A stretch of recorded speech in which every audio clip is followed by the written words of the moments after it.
जैसे ही पता चला कि हत्या की है, वो एग्रेसिव हो गया। उसको बर्दाश्त नहीं हुआ कि मेरी माँ का हत्यारा मेरे ही दरबार में गुरु की उस पर बैठा हुआ, राजगुरु के पद पर बैठा हुआ है।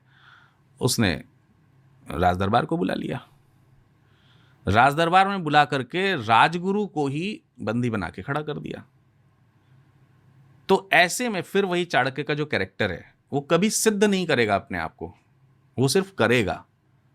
सही गलत की प्रूफ करने में वो टाइम वेस्ट नहीं करता, वो सिर्फ करता है जो सही है।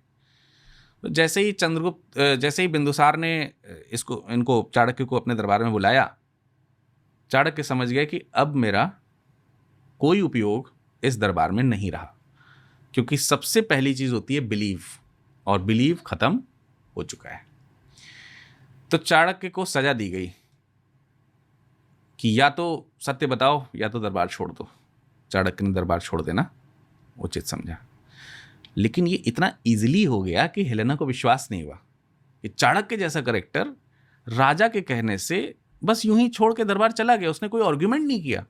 तो चाणक्य को लेकर के लोग सस्पिशियस हैं। उन्होंने कोई सीधा कदम भी चला है ना, तो लोगों को डाउट हो जाता है कि अरे सीधा क्यों चल रहा है, ये तो टेढ़ा करेक्टर है, तो सीधे चल ही नहीं सकता। तो उसने जब दरबार छोड़ दिया तो हेलेना को और हेलेना के दल के जितने लोग थे, यानी यूनानियन दल के जितने लोग थे, उनको शंका हुई कि यार ये कुछ पीछे षड्यंत्र करेगा जा करके।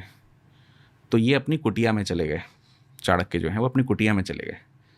और कहानी में कहा जाता है कि उसी कुटिया को घेर करके हेलेना के लोगों ने आग लगा दी, जिससे बचने का तनिक भी प्रयास चाणक्य ने नहीं किया, और वो वहीं जल करके नष्ट हो गए। इस तरीके से हत्या हुई चाणक्य की।